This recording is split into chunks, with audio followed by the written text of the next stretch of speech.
कक्षा 9वीं की अर्धवार्षिक परीक्षा 2023-24 के गणित विषय के प्रश्न पत्र संपन्न होने के पश्चात चलिए हम उत्तरों का मिलान कर लेते हैं। आप लोगों ने उत्तर लिखकर आए हैं, आपके उत्तरों का मिलान कर लीजिएगा। पहला प्रश्न है, यहाँ पे सही विकल्प चुनकर लिखना है। पहला प्रश्न जिसमें एक परिमेय तथा एक अपरिमेय संख्या का योगफल या अंतर सदैव एक संख्या होती है, तो ये हमेशा याद रखना है कि एक अपरिमेय संख्या ही होती है, तो ऑप्शन नंबर बी बिल्कुल सही होगा। इसके बाद दूसरा प्रश्न है कि 3 धन कर्णी 3 और 3 ऋण कर्णी 3 का मान है। तो देखिए बच्चों, यहाँ पे 3 ए धन बी और ए ऋण बी के सूत्र से ए का वर्ग ऋण बी का वर्ग होता है, और यदि हम ए और बी के मान रख दें क्रम से तो 3 का वर्ग ऋण कर्णी 3 का वर्ग लिखना होगा। और यहाँ से हम देखते हैं कि 9 ऋण 3 बराबर 6, यानी यहाँ पे आप देख रहे हैं कि जो ऑप्शन नंबर डी है वह बिल्कुल सही है। आइए प्रश्न क्रमांक 3 देखें। निम्नलिखित में बहुपद नहीं है कह रहा है। तो हमने आपको बताया था कि जितनी भी करने वाली संख्याएं ऋणात्मक घात अगर प्राप्त होती है तो वो बहुपद नहीं होती है। तो यहाँ पे आप दूसरा ऑप्शन जो देख रहे हैं, इसमें यदि हम इसको सरल करें तो 2y की घात ऋण में आ जाती है, ऋण 1, तो यहाँ पे ऋणात्मक घात प्राप्त होती है। इसका मतलब यह है कि ये बहुपद नहीं है। चलिए चौथा प्रश्न देखें, जिसमें बहुपद x की घात 2 धन 3 x की घात 4 धन x ऋण 4 x की घात 3 धन 7 की घात है। तो यहाँ पे बच्चों अधिकतम घात जैसा कि हमें दिखाई दे रहा है, यहाँ पे हम देख रहे हैं घात 4 के रूप में दिखाई दे रही है, तो ऑप्शन नंबर बी इसका बिल्कुल सही होगा। आइए पांचवा प्रश्न देखें। 3/4 में से 1/4 को घटाने पर प्राप्त संख्या। तो यहाँ पे हम 3/4 में से 1/4 को घटा देते हैं, आधार समान है, और यहाँ हल करते हैं अपन। तो 3 ऋण 1 हर अंश को वैसे ही लिख देते हैं, घटाते हैं, 2/4 प्राप्त होगा, कैंसिल कर देते हैं, तो 1/2 के बराबर हमें प्राप्त हो जाता है। तो ऑप्शन नंबर ए बिल्कुल इसका सही होगा। आइए छठवां प्रश्न देखते हैं, जिसमें समीकरण y बराबर 3x धन 5 का हम जानते हैं कि यदि हम किसी रैखिक समीकरणों को हल करते हैं तो उसके अपरिमित रूप से अनेक हल प्राप्त होते हैं, तो ऑप्शन नंबर सी आपको सही लिखना था। इसके बाद चलिए प्रश्न क्रमांक 2 देखते हैं। रिक्त स्थानों की पूर्ति करने वाले प्रश्न हैं, जिसमें 0 ऋण 5 किस अक्ष पर स्थित है। बच्चों हमने आपको इसके पहले ही बताया कि यदि x और y अक्ष खींची जाती है इस प्रकार से, तो हम देखते हैं कि यहाँ पे मूल बिंदु ये 0 होता है, और ये धनात्मक अक्ष होती है जो कि x अक्ष कहलाती है, ये भी y अक्ष धनात्मक और नीचे की ओर ऋणात्मक अक्ष होती है। तो चूंकि बिंदु यहाँ पे 0 ऋण 5 दिया है, तो यहाँ पे ऋण 5 अर्थात यहाँ नीचे की ओर जाता है वो बिंदु दिखता है, तो 0 ऋण 5 इसे हम प्रदर्शित करते हैं। और चूंकि y अक्ष पर स्थित होता दिख रहा है, तो इसका जो आंसर है वह लिखेंगे हम y अक्ष पर स्थित है। दूसरा प्रश्न है, x बराबर a का आलेख खालिस्तान अक्ष के समांतर एक सरल रेखा होती है। बच्चों यहाँ पे यदि हम ग्राफ पेपर में ग्राफ खींच लेते हैं और देखते हैं कि यहाँ से ये x अक्ष हो गई हमारी और ये y अक्ष हो गई, और यदि a दूरी पर x बिंदु पर a दूरी पर स्थित कोई बिंदु है और इसके समानांतर एक रेखा खींचनी है, तो कुछ इस प्रकार से हमें दिखाई देती है। और देखते हैं कि ये x बराबर a दूरी पर जो y अक्ष के समानांतर प्राप्त होती है, तो इसे हम लिखेंगे y अक्ष के समानांतर एक सरल रेखा होगी। तीसरा प्रश्न है, वे रेखाएं जो एक ही रेखा के समांतर होती हैं परस्पर होती हैं। एक ही रेखा के समांतर अगर कोई रेखा होती है तो ये रेखाएं एक दूसरे के समानांतर होती हैं, इसे हम लिखेंगे समानांतर होती हैं। इसके बाद अगला प्रश्न है बच्चों चौथे नंबर का, एक समद्विबाहु त्रिभुज की बराबर भुजाओं के सम्मुख कोण। तो समद्विबाहु त्रिभुज आपने जैसा कि देखा है, यहाँ पे हम बराबर भुजाएं, ये दोनों बराबर भुजाएं ले लेते हैं, और इनके सामने के कोण ये भी आपस में कैसे होते हैं, बराबर, तो इसे लिखेंगे हम बराबर या समान होते हैं। ठीक। नेक्स्ट क्वेश्चन है 5वें नंबर का, एक चतुर्भुज जिसकी सभी भुजाएं समान हो, प्रत्येक कोण 90 अंश के बराबर हो, खालिस्तान कहलाता है। तो हम देखते हैं कि सभी भुजाएं समान हैं, और यहाँ पे प्रत्येक कोण 90 अंश का यदि बनता है यहाँ पे प्रत्येक कोण, तो इस प्रकार से जो चारों भुजाएं बराबर होती है, तो इससे आप समझ गए होंगे कि क्या बन रहा है। तो यहाँ पे आएगा आपका आंसर वर्ग बनता है या वर्ग कहलाता है। छठवा है, दो कोण जिनका योग 180 अंश होता है, हम उसे कहते हैं। तो यहाँ पे बच्चों हमने जैसा कि पूर्व में भी बताया वीडियो में कि संपूरक कोण कहलाता है, जबकि दो कोणों का योगफल 180 अंश के बराबर होता है। आइए प्रश्न क्रमांक 3 देखें, जिसमें निम्नलिखित में से सतह सत्य लिखना है। तो बच्चों पहला प्रश्न है यहाँ पे कि 59 में यदि 8 का भाग दिया जाता है तो शेषफल 5 होगा। तो हम इसको सरल करके देख लेते हैं, बहुत ही सिंपल सा है। यहाँ पे आप भाग दे दीजिए, 8 में 7 बार चला जाएगा, यहाँ पे 56 प्राप्त हो जाता है। अब देखिए 9 में से 6 घटा रहे हैं तो 3 प्राप्त होता है, जबकि यहाँ कह रहा है कि 5 प्राप्त होता है। तो ये कथन बिल्कुल असत्य है। वहाँ अगर 3 रहता तो सत्य होता, ये कथन असत्य हो गया। दूसरा प्रश्न है कि बिंदु 1 3 समीकरण x धन y का एक हल है बराबर 4 का एक हल है। तो यहाँ पे हम x और y के मान रख दें, 1 धन 3 बराबर हमें 4 प्राप्त हो जाता है। तो बिल्कुल यह कथन सत्य होगा। इसके बाद आइए तीसरा प्रश्न देखें। यदि किसी त्रिभुज में अधिकतम 2 समकोण हो सकते हैं क्या? हम देखते हैं कि किसी भी त्रिभुज में केवल एक ही समकोण होता है, तो यहाँ 2 नहीं होंगे, एक समकोण होना चाहिए। तो ये कथन आपका कैसा होगा? असत्य होगा।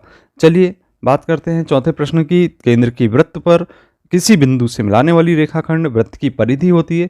तो हम इससे पहले तो निर्मित करते हैं कि एक वृत्त कैसा होता है। ये वृत्त हो गया आपका, और केंद्र को, यहाँ से केंद्र आप देख रहे हैं वो बिंदु पर, और वृत्त के किसी बिंदु से मिलाने वाली रेखाखंड।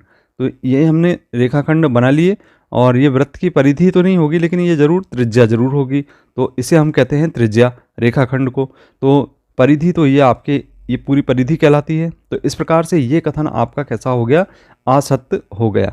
इसके बाद पांचवा प्रश्न देख रहे हैं, जिसमें आप देख रहे हैं ऋण 5 शून्य से छोटी किंतु ऋण 8 से बड़ी।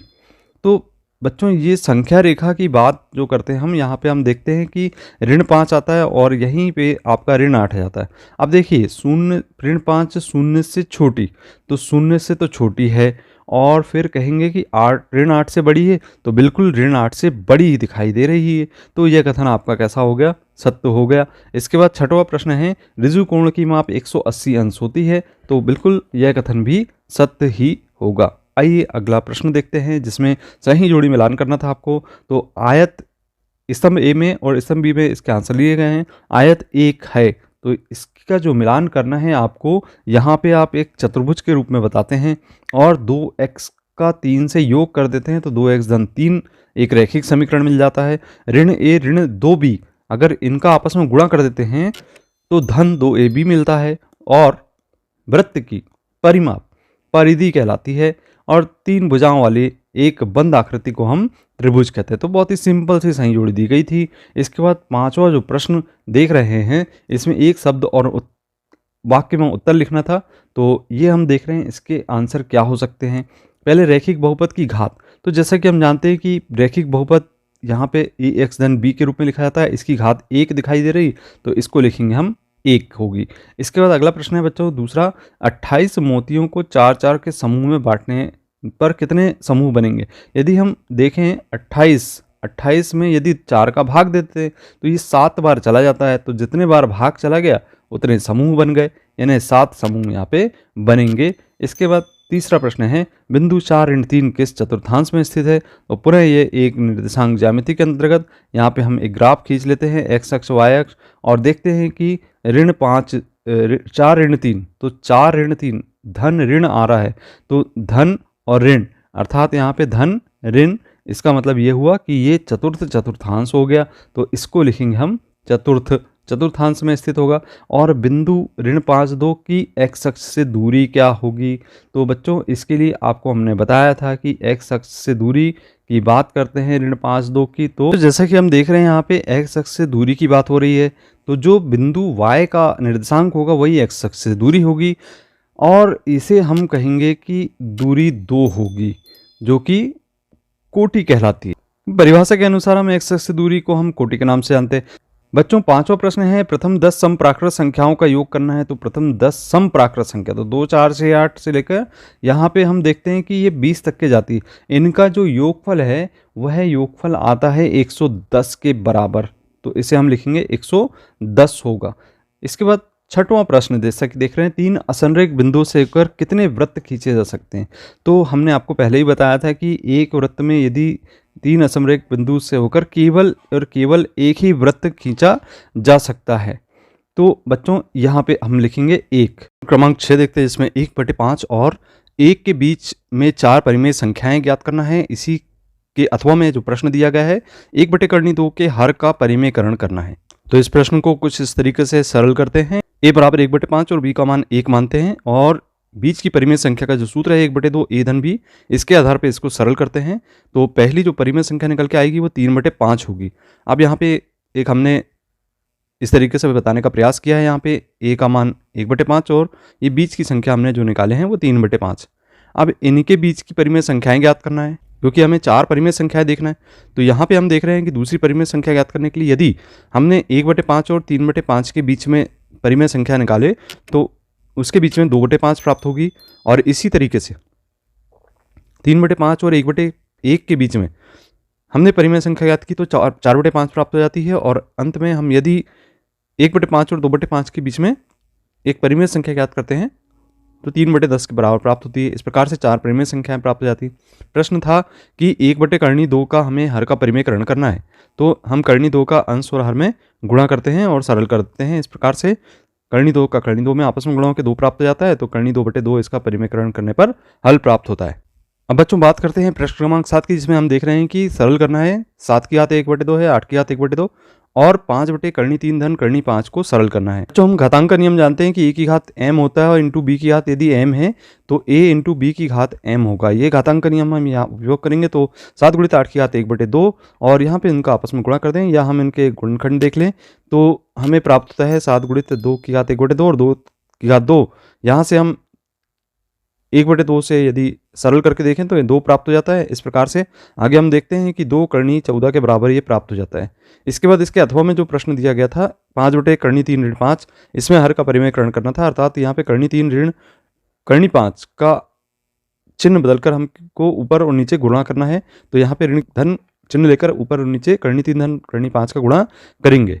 अब इसको सरल करते हैं, इनका ऊपर के अंश का अंश में आपस में गुणा हो जाता है। फिर उसके बाद नीचे a धन b और a ऋण b वाले फॉर्मूले से, जैसा कि हम देख रहे हैं स्क्रीन पे, a का वर्ग ऋण b का वर्ग के आधार पे इसे सरल करें तो कर्णी 3 का वर्ग ऋण कर्णी 5 का वर्ग लिखेंगे और कर्णी 3 का वर्ग अर्थात 3 और कर्णी 5 का वर्ग अर्थात 5 लिखेंगे और फिर इसको घटा देंगे, 3 में से 5 घटाएंगे तो ऋण 2 हमें प्राप्त हो जाता है। प्रश्न क्रमांक 8, जिसमें हमें गुणनखंड ज्ञात करना है। x की घात 3 ऋण 2 x की घात 2 ऋण x धन 2 का, और यहाँ पे 3a धन 4b की घात 3 को फायद करना है। तो बच्चों कुछ इस तरीके से हम इसे सॉल्व कर लेते हैं। यहाँ पे देख रहे हैं हम x की घात 3 ऋण 2 x ऋण 2 धन ऋण x धन 2 को यदि सरल करते हैं तो हम ऋण x को आगे पीछे करके लिख दें और इसमें से यदि x उभयनिष्ठ ले लें और यहाँ से 2 उभयनिष्ठ ले लें तो ये x की घात 2 ऋण 1 प्राप्त हो जाता है। अब इसे हम लिख सकते हैं a की घात 2 और यहाँ पे a का वर्ग ऋण b का वर्ग का सूत्र जो लगाते हैं a धन b a ऋण b, तो x ऋण 1 और x धन 1 इसके आधार पर लिखा जाएगा और इस प्रकार से ये गुणनखंड बड़ी आसानी से प्राप्त हो जाते हैं। प्रश्न था 3a धन 4b की घात 3 को प्रसार करके लिखना था। यदि हमने इसको x मान लिया 3a को और y मान लिया 4b को, तो x धन y की घात 3 वाला जो सूत्र है उसके आधार पर हम मान रख देते हैं। 3a की घात 3 4b की घात 3 3 × 3a × 4b और कोष्टक में 3a धन 4b, इस सूत्र में हमने मान रखते गए और इसे सरल कर दिया। इसकी घात 3 दिए तो 27a की घात 3 64b की घात 3 और यहाँ 36ab हो जाएगा और 3a धन 4b, और यदि हम गुणा कर देते हैं कोष्टक में तो ये इस तरीके से हमें जो आंसर है वह प्राप्त हो जाता है। प्रश्न क्रमांक 9, जिसमें हमें बिंदुओं को कार्तीय तल पे आलेखित करना है और इसके अथवा में जो प्रश्न दिया गया है जिसमें x y अक्ष द्वारा कितने भागों में विभाजित किया गया है कार्तीय तल को, उन्हें क्या कहते हैं ये बताना है। तो यहाँ पे हमने x अक्ष और y अक्ष ले लिए हैं और यहाँ निर्देशांक निर्देशित करना है। तो हम देख रहे हैं कि सबसे पहला जो बिंदु था वो हमारा ये 1 5 ये बिंदु आपने निर्धारित कर दिया और दूसरा बिंदु इसी तरीके से ये देख रहे हैं आप, यहाँ पे जितने भी बिंदु हैं हमने यहाँ पे सभी को निर्धारित कर दिया है। 4 ऋण 3 हो, चाहे ऋण 3 2 हो और चाहे वो ऋण 5 और 4 हो, तो इस तरीके से ये बिंदुओं को अपने कार्तीय तल पे निर्धारित कर दिए हैं। और इसके अथवा में जो प्रश्न दिया गया था कि हमें इन चारों भागों को क्रम से क्या कहा जाता है वो बताना है। तो प्रथम भाग जो है वो प्रथम चतुर्थांश, द्वितीय तृतीय और चतुर्थ चतुर्थांश कहा जाता है। तो 4 भागों में हम इसको विभाजित करते हैं कार्तीय तल को और इनको क्रम से इन चतुर्थांश के नाम से जानते हैं। जैसे कि 10 देख रहे हैं जिसमें हमें ऋण 2 4 3 ऋण 1 ऋण 1 0 1 2 की स्थिति किन चतुर्थांश में है ये लिखना है और दूसरे स्थिति में हमें बताना है कि 5 2 7 4 के भुज और कोटि के मान। स्क्रीन पे देख रहे हैं यहाँ पे हमने कार्तीय तल को 4 भागों में विभाजित कर दिया, प्रथम द्वितीय तृतीय और चतुर्थ चतुर्थांश में। इनके चिन्हों को हम देखते हैं तो प्रथम में धन धन और द्वितीय में ऋण धन और तृतीय में ऋण ऋण और चतुर्थ में धन ऋण होते हैं। बच्चों यहाँ पे ऋण 2 4 हम यदि देखें तो ऋण और धन का चिन्ह आ रहा है तो द्वितीय चतुर्थांश में ये निर्देशांक स्थित होगा और 3 ऋण 1 धन ऋण चतुर्थ चतुर्थांश निर्देशित होगा और इसी तरीके से ऋण 1 शून्य को देखते हैं तो यहाँ पे ऋण 1 शून्य एक्स अक्ष में स्थित होगा, क्योंकि ऋण 1 शून्य यहाँ पे स्थिति बताएगा यहाँ पे, और प्रथम चतुर्थांश में 1 2 स्थित होगा। तो इस प्रकार से कार्तीय तल में ये निर्देशांक को हम निर्देशित कर सकते हैं। अथवा में जो प्रश्न दिया गया था वो हम देख रहे हैं यहाँ पे कि 5 2 और 7 4 इसमें भुज बताना है। तो आगे जो x के मान हैं वो भुज कहलाते हैं, 5 और यहाँ 7, और कोटि पीछे के जो मान दिए गए हैं y के निर्देशांक कोटि कहलाएंगे, तो 2 और 4 होंगे। इसको प्रश्न क्रमांक 11 में पूछा गया था कि बिंदु 1 2 से होकर जाने वाली किन्हीं दो रेखाओं के समीकरण लिखना है और 4x धन 3y बराबर 12 के कोई दो हल लिखना है। देख रहे हैं 1 2 से जाने वाली रेखा के समीकरण क्रमशः ये लिखे जा सकते हैं, 3x धन y बराबर 5 और x धन 2y बराबर 5। और अब देखते हैं इसके अथवा में जो प्रश्न दिया गया था 4x धन 3y बराबर 12, इसके कोई दो हल लिखना है। तो इस तरीके से हम दो हल निकाल लेते हैं। किसी एक मान को शून्य रखिए, 4 3 12 प्राप्त हो जाएगा। यहाँ पे x का मान शून्य रखें तो y का मान हमें 4 प्राप्त हो जाता है, 3 4 12। इस तरीके से हम देखते हैं कि निर्देशांक हमें ये मिल जाते हैं 3 0 0 4। प्रश्न क्रमांक 12 की बात करते हैं, जिसमें दिया गया था यदि बिंदु 3 4 समीकरण 3 y बराबर 1 धन 7 के आलेख पर स्थित हैं तो a का मान ज्ञात कीजिए, और इसके अथवा में a का मान ज्ञात करना था, जबकि x और y के मान हमें ज्ञात थे। तो जैसा कि देख रहे हैं हम यहाँ पे बिंदु 3 4 क्रमशः हमें x और y मान लेते हैं। हम जो समीकरण ज्ञात है उसमें x और y के मान यदि रखते हैं तो y के स्थान पे 4 रखेंगे और x के स्थान पे 3, सरल करेंगे 3 4 12 हो जाएगा, और यहाँ पे 7 का पक्षांतर करके सरल करते हैं तो 3a बराबर 5 बचता है, और यदि हम इसका पक्षांतर कर देते हैं तो a बराबर 5/3 हमें प्राप्त हो जाता है। इसके अथवा में जो प्रश्न दिया गया था उसको हम देखते हैं, तो यहाँ पे x का मान और y का मान ज्ञात है, और जो समीकरण दिया गया उसमें k का मान हमें ज्ञात करना है। x तथा y के मान रख दीजिए, सरल कीजिए, 2 दूनी 4 और 3 4 और 3 7 हो जाएगा। तो k का प्रश्न क्रमांक 13, जिसमें हमें यदि दो बिंदु a और b के बीच एक बिंदु c ऐसी स्थित होता है कि ac बराबर bc, और सिद्ध करना है कि ac बराबर 1/2 है, आकृति खींचकर स्पष्ट करना है। दूसरे प्रश्न में इसके अथवा में यदि a b c एक रेखा पर स्थित 3 बिंदु है तो b बिंदु a और c के बीच स्थित है, तो सिद्ध करना है कि ab धन bc बराबर ac होगा। तो जो पहली स्थिति में हम प्रश्न देख रहे थे जहाँ पे AC और BC बराबर हैं, ये दोनों आपस में बराबर हैं, और AC बराबर 1/2 AB के बराबर है, तो यहाँ हम AC बराबर BC बता रहे हैं। तो AC धन AC लिखा जा सकता है, दोनों पक्षों में AC को जोड़ दें, और फिर इसके बाद हम देखते हैं कि AC धन BC AB के संपाती है, और 2AC बराबर AB हमें यहाँ प्राप्त हो जाता है। पक्षांतर करते हैं 2 का तो AC बराबर 1/2 AB प्राप्त हो जाता है। तो है जिसमें हमें AB धन BC बराबर AC सिद्ध करना है। तो देखते हैं यहाँ पे हम इसे इस प्रकार से लिखते हैं, और ये चूंकि उपरोक्त आकृति में AB धन BC AC के संपाती है, और यूक्लिड की अभिग्रहित 4 से जो वे वस्तुएं जो परस्पर संपाती हों, एक दूसरे के बराबर हों, तो सिद्ध किया जा सकता है कि AB धन BC बराबर AC होती हैं। प्रश्न क्रमांक 14 में यहाँ पे हम एक आकृति देख रहे हैं जिसमें AB और CD आपस में समानांतर है। कोण APQ का मान 50 अंश है और PRD का मान 127 अंश है। तो हमें x तथा y के मान ज्ञात करना है। इसी के अथवा में प्रश्न दिया है कि ऋजुकोण को परिभाषित करना है। तो बच्चों इस प्रश्न को कुछ इस तरीके से हम सरल कर लेते हैं। यहाँ पे जो चित्र दिया गया है उसके आधार पे इसे हम लिखते हैं कि 50 अंश और 127 अंश ज्ञात हैं, और यहाँ पे ज्ञात करना है x तथा y के मान। तो जैसा कि यहाँ पे चित्र देख रहे हैं, इसके आधार पे यहाँ पे हम चित्र x और y का मान ज्ञात करना है, और यहाँ पे ABCD समानांतर हैं, PQ एक त्रियक रेखा है, तो कोण APQ और कोण PQR एकांतर युग्म कोण हैं। और यहाँ से यदि हम 50, ये जो एकांतर युग्म कोण होने के कारण x का मान यहाँ से 50 अंश होगा, और यहाँ से y का मान होगा 127 अंश के बराबर। तो ये बहुत आसान सा प्रश्न। बच्चों प्रश्न क्रमांक 15 की बात करें, जिसमें त्रिभुज ABC कोण एक समद्विभाजक AD भुजा BC पर लंब है, दर्शाना है AB बराबर AC, और इसके अथवा में हमें बताना है कि समबाहु त्रिभुज का प्रत्येक कोण 60 अंश का होता है। त्रिभुज ABC हम देख रहे हैं जिसमें AD BC पर लंब है, और यहाँ पे हमें सिद्ध करना है कि AB और AC आपस में बराबर हैं। और यहाँ से हम देखते हैं कि AD इस पर लंब खींचा गया BC पर समद्विभाजक है, तो इसके आधार पे ये BD और DC आपस में बराबर होंगे, और कोण ADC ADB ये दोनों 90-90 अंश के प्राप्त हो जाते हैं। अब यहाँ पे त्रिभुज के दो त्रिभुज हमारे तैयार होते दिख रहे हैं, और इसके आधार पे हम लिखेंगे कि BD बराबर CD है और ADB ADC आपस में बराबर हैं, ऊपर हमने बताए हैं, और AD बराबर AD दोनों त्रिभुजों में उभयनिष्ठ भुजा है। अब दोनों त्रिभुज सर्वांग सम होंगे, भुजा कोण भुजा से, और यहाँ पे हम यदि दोनों त्रिभुज सर्वांग हैं तो CPCT के द्वारा AB बराबर AC सिद्ध कर देते हैं, जिससे सिद्ध हो जाता है कि त्रिभुज ABC समद्विबाहु त्रिभुज है। बच्चों यहाँ पे एक समबाहु त्रिभुज देख रहे हैं जिसमें त्रिभुज ABC दिया गया है, कोण A कोण B कोण C समबाहु त्रिभुज के अंतः कोण हैं, और यहाँ पे हमें इन तीनों कोणों का जो मान है, किसी भी एक कोण का मान 60 अंश के बराबर सिद्ध करना है, तो तीनों कोण के मान 60 अंश सिद्ध हो जाते हैं, जिससे समबाहु त्रिभुज सिद्ध हो जाता है।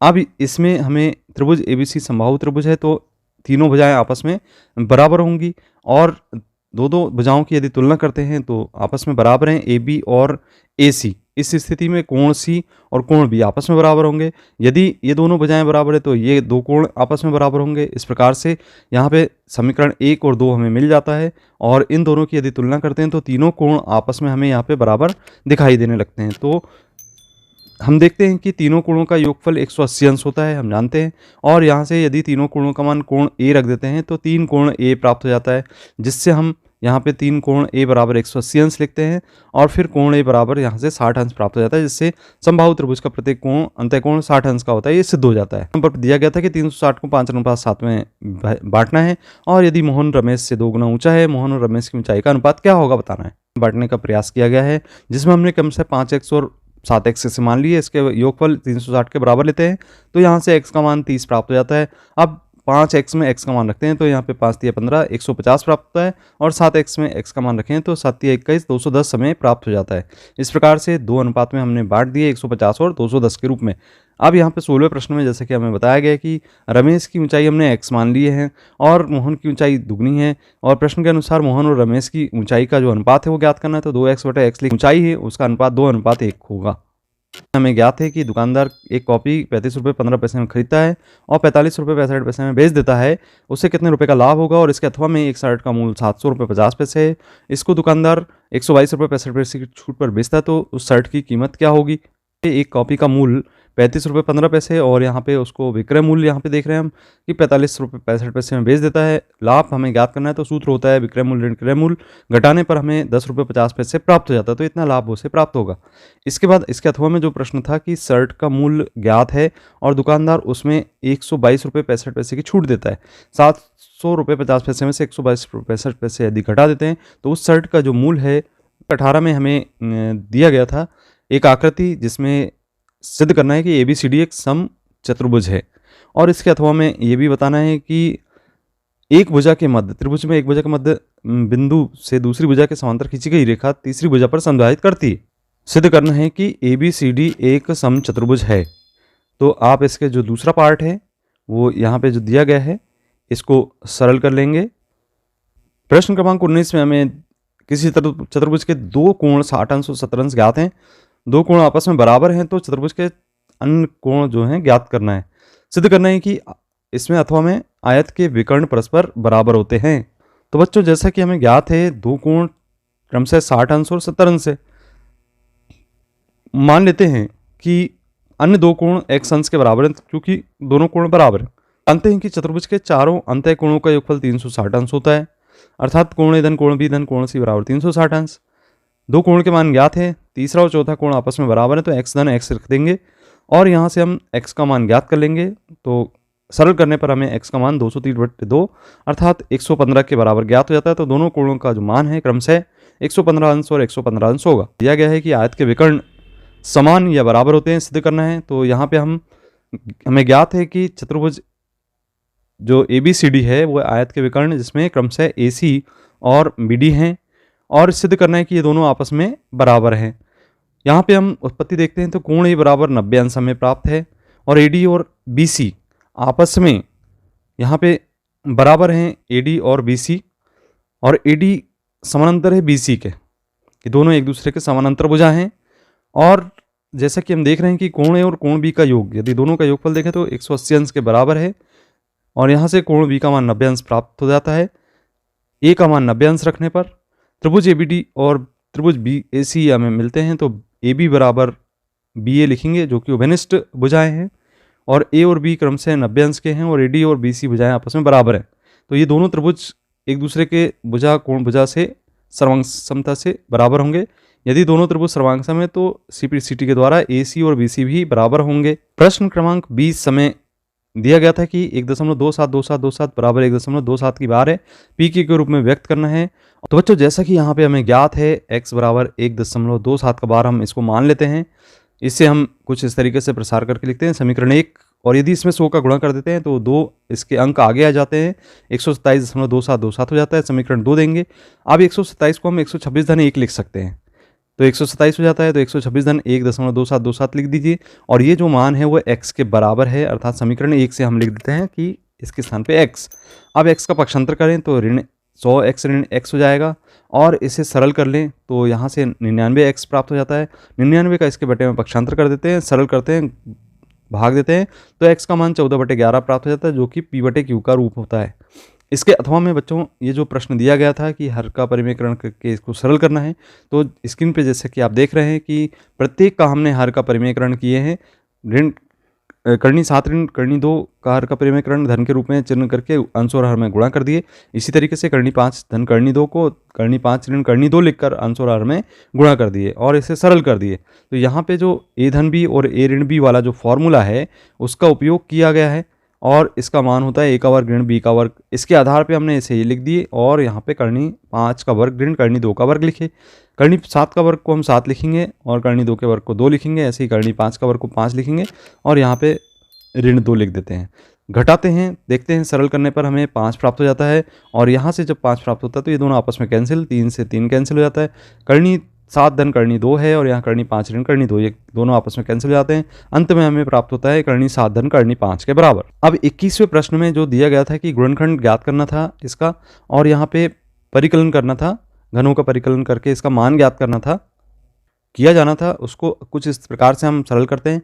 x बराबर 1 रख के देखते हैं, तो ये जो हमारा बहुपद है वह 0 के बराबर प्राप्त हो जाता है। जो 0 के बराबर प्राप्त हो गया, यानी x बराबर 1 इसका एक हल है। और जब x बराबर 1 यदि लिखते हैं तो 1 का पक्षांतर करें तो x ऋण 1 बराबर 0 होगा, यानी x ऋण 1 के गुणनखंड हमें प्राप्त हो जाता है।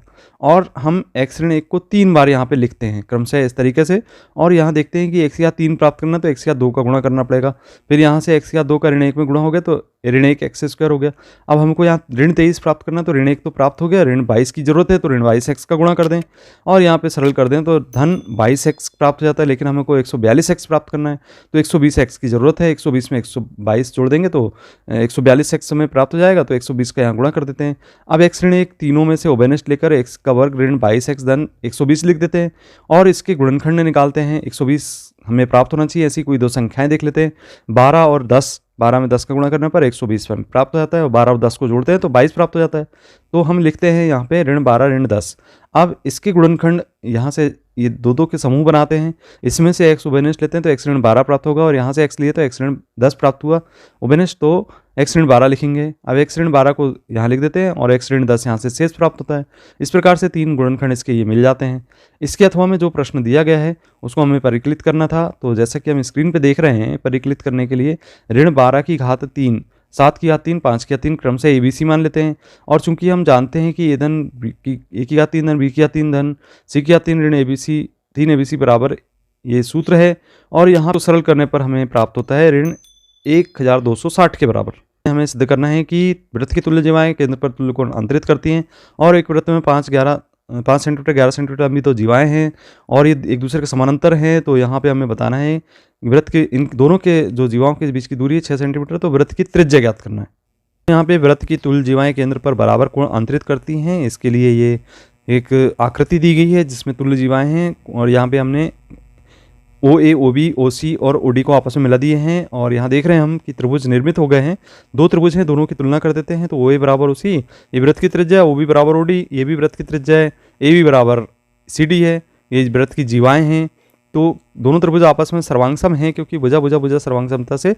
अब यहाँ CPCT से हम ये सिद्ध कर देते हैं कि यहाँ पे जो कोण है AOB और COD आपस में बराबर होंगे। बच्चों प्रश्न देख रहे हैं हम यहाँ पे कि 2 जीवाएं दी गई हैं AB और CD, क्रम से इनकी लंबाई ज्ञात है, एक दूसरे के समानांतर हैं, इनके बीच की दूरी 6 सेंटीमीटर के बराबर है। और यहाँ से हम ये देखते हैं कि यदि इनको आधा कर दें और सरल कर लें तो यहाँ AB बराबर PB बराबर 2.5 सेंटीमीटर और CQ बराबर QD बराबर 5.5 सेंटीमीटर। तो यहाँ पे 2 समकोण त्रिभुज मिल रहे हैं OAP और OCQ। इसमें हम देखते हैं कि ये जो समकोण त्रिभुज है इसके आधार पे हम ये लिख सकते हैं कि OA का वर्ग पाइथागोरस प्रमेय यहाँ पे उपयोग में लाना है आपको, और यहाँ से हमको त्रिज्या जो ज्ञात करनी थी कुछ इस प्रकार से हम इसको मान रखते हुए सरल कर लेते हैं। बच्चों अंतिम प्रश्न जो दिया गया था वो सर्व समीकरण का प्रयोग करके 999 की घात 3 का मान ज्ञात करना है और जांच करना है कि 7 धन 3x या 3 धन 7x का एक गुणनखंड है अथवा नहीं है। स्क्रीन पे 999 की घात 3 इसको हम 1001 ऋण 1 लिख सकते हैं, इसकी घात 3। अब x ऋण y यदि मानते हैं, इसको x मान लें इसको y मान ले, तो x ऋण y का सूत्र यहाँ पे उपयोग में लाएंगे और मान रखेंगे, सरल करेंगे। तो 1000 की घात 3 को हम लिखेंगे इस प्रकार से, और 1 की घात 3 को ऋण 1 ऋण इनका आपस में गुणा कर दें सरल करके 999 यहाँ पर प्राप्त होगा, 999 3 और यहाँ से 1000 का गुणा कर देंगे तो ये हमें प्राप्त हो जाएगा। इसके अथवा में बच्चों जो प्रश्न दिया गया था कि 7 धन 3x बराबर 0 ये गुणनखंड है अथवा नहीं ये प्राप्त करना है, तो इसके बराबर 0 रख के हम देखते हैं कि x का मान ऋण 7/3 प्राप्त हो जाएगा। अब ये जो मान दिया गया है बहुपद का, इसमें हम x का मान रख दें और देखें कि x का मान रखने पर क्या होता है। जैसे ही हमने x का मान रखे तो ऋण 7/3 की घात 3 और ऋण 7/3 यहाँ गुणा के रूप में लिखेंगे, तो हमें ऋण 3 तो 43/9 और 49/3 प्राप्त होगा। इसको यदि सरल करते हैं तो हमें 490/9 प्राप्त होता है, जो कि शून्य के बराबर नहीं है, और अगर शून्य के बराबर प्राप्त हो जाता तो गुणनखंड होता। अब चूंकि नहीं है इसलिए गुणनखंड नहीं होगा। तो बच्चों ये था आपका प्रश्न पत्र का पूरा संपूर्ण हल, और यदि आपको वीडियो अच्छा लगता है तो आप इस वीडियो को लाइक करें, शेयर करें अपने मित्रों को, और यदि आपने अभी तक चैनल को सब्सक्राइब नहीं किया तो सब्सक्राइब करें। मिलते हैं अगले वीडियो में, धन्यवाद।